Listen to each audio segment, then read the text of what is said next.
Ok, bonjour. Aujourd'hui, je vais vous montrer comment programmer deux fonctions. La première fonction va s'appeler entier aléatoire. Cette fonction-là va générer un nombre entier au hasard qui va se situer entre 0 et un nombre maximum. Donc, c'est très pratique d'avoir des générateurs de nombres entiers pour différentes raisons. Moi, je les utilise quand même assez souvent dans mes programmes. Donc, cette première vidéo va expliquer comment on peut obtenir des nombres entiers au hasard avec JavaScript. Je vais expliquer le code en détail, mais je vais juste commencer par vous montrer les différentes étapes qui existent pour générer un nombre entier au hasard. Donc, je vais commencer par vous montrer juste un petit exemple. Ce que j'ai fait, c'est que j'ai programmé ma petite fonction et je l'ai fait exécuter 100 fois. Okay? Concrètement, ce que j'ai fait, c'est, vous savez que quand on ajoute la ligne window.online égale le nom d'une fonction, par exemple comme au démarrage, cette fonction-là va s'exécuter quand la page HTML va être chargée dans notre furteur. Donc, ce que j'ai fait ici, c'est que dans la fonction au démarrage ici, on avait par exemple jadis la possibilité de partir un chronomètre. Donc ça, j'ai juste mis ça en commentaire pour un instant. Puis ce que j'ai fait, c'est une boucle qui va générer un nombre aléatoire entre 0 et 9, en fait. Okay, entre 0 et 9. Pour obtenir 100 exemplaires. Donc ici, on va obtenir 100 nombres aléatoires entre 0 et 9.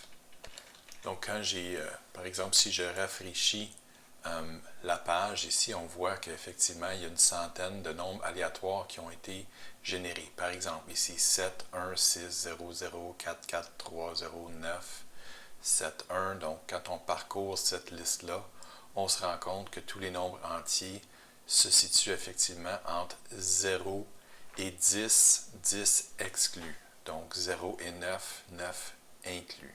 Okay?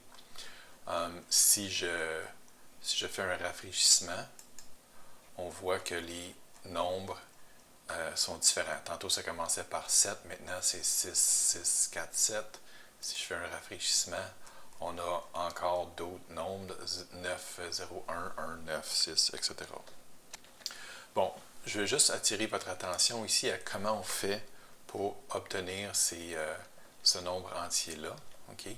Donc, on va voir qu'il y a une petite fonction dans JavaScript qui nous permet de générer un nombre réel, okay? Donc un nombre avec des décimales, entre 0 et 1, 1 exclu. Donc on voit ici la variable T1 que j'ai nommée, c'est toute une série de nombres aléatoires entre 0 et 1, et le 1 est exclu. Donc on pourrait aller par exemple de 0 jusqu'à 0.999999999.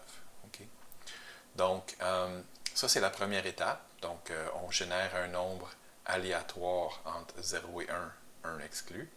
Et ensuite, si on veut, par exemple, avoir un nombre qui se situe entre 0 et 9, ou, ou 0 et 10 exclus, c'est mieux de le dire comme ça, entre 0 et 10 exclus, on va se trouver à multiplier la variable T1 ici par 10, par exemple. Donc, remarquez ici que ma variable T2, c'est la même chose que la variable T1, sauf que la décimale s'est déplacée parce que j'ai multiplié par 10. Si par exemple je voudrais un nombre entier entre 0 et 100, 100 exclus, ben, je multiplierais par 100, puis ici on tasserait la décimale de 2 unités. Okay?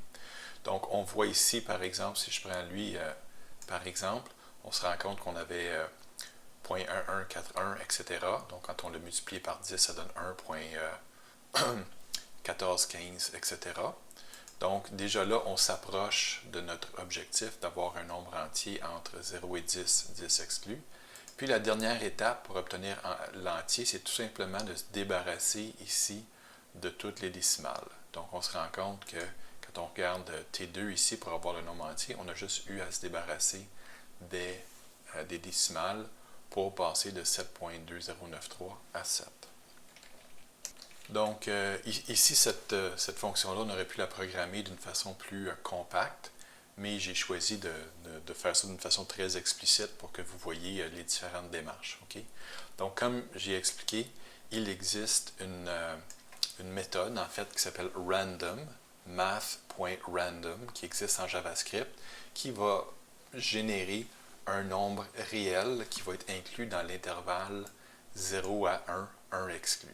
Okay? J'ai mis ici la référence dans Internet là, qui donne un peu plus d'informations, mais essentiellement, la variable T1 ici génère un nombre entre 0 et 1, et c'est ce qu'on voit ici, dans la première colonne de nombre. Ensuite, ce qu'on fait, c'est que si on veut que notre nombre aléatoire ne soit pas pris dans cet intervalle quand même assez restreint, ce qu'on fait, c'est qu'on le multiplie. En mathématiques, on dirait qu'on fait une homothétie. Okay? Donc, on multiplie le nombre par le maximum exclu qu'on veut, et c'est ce qui va faire que la nouvelle variable T2 va être incluse dans l'intervalle 0 à max, max exclu. Donc, encore une fois, quand on regarde T2 ici, on voit effectivement que cette variable-là va se situer entre 0 et 10 exclus. On a un bon exemple ici, là, on a dans les deux premières lignes. La dernière étape, il s'agit tout simplement de se débarrasser des décimales. Okay? Donc, décimales. Et puis, il y a une méthode, encore là dans JavaScript, qui s'appelle floor. Je vous ai donné encore une fois la référence ici. Ce que floor fait, dans le fond, c'est que ça arrondit n'importe quel nombre automatiquement vers le bas, vers le plancher. Okay? Donc, ça prend un nombre entier et essentiellement, ça se débarrasse complètement des décimales. Donc, quand on a fait ça, on se ramasse avec un nombre entier. Puis ici, ce que je fais tout simplement, c'est que j'utilise la méthode console.log pour afficher la variable T1, la variable T2 et la variable entier. Et c'est ce qu'on voit ici, là. Okay? Donc, pour être capable de nous aider à déboguer. Donc, cette méthode-là, quand elle a fait tout ce travail-là, retourne un nombre entier au programmeur qui l'a invoqué. Donc, ça ici, des fois, ce qu'on peut faire, c'est qu'on peut mettre ça en commentaire, de sorte que l'information ne s'imprimera pas ou ne s'affichera pas inutilement dans la console. Maintenant, quand on veut utiliser cette fonction-là, ben, c'est assez simple. On a juste, par exemple, à invoquer son nom anti-aléatoire et, entre parenthèses, indiquer le maximum du nombre entier aléatoire qu'on veut obtenir en se rappelant que ce nombre entier-là est dans un intervalle qui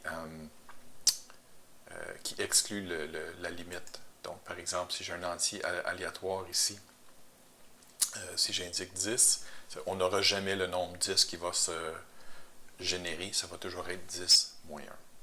Alors voilà, je vais m'arrêter là, puis dans la prochaine vidéo, je vais vous expliquer comment on peut brasser nos images pour notre programme de mémo et utiliser la fonction anti-aléatoire. Ça, c'est vraiment une méthode très utile. On va peut-être avoir besoin de réutiliser ça à différents moments dans l'année, donc vous n'allez pas le copier-coller dans d'autres programmes. Merci.